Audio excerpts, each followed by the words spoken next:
How to share a photo on a Facebook post using your iPhone 8 Plus.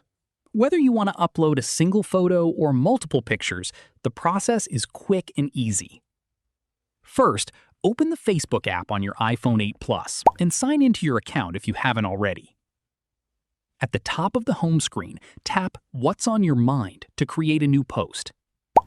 Now tap the Gallery option. Your photos library will open.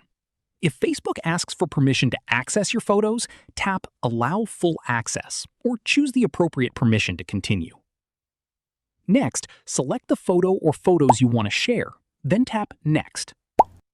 If you'd like, you can add a caption, add music, tag people, add your location, and use other features available on Facebook before sharing your post.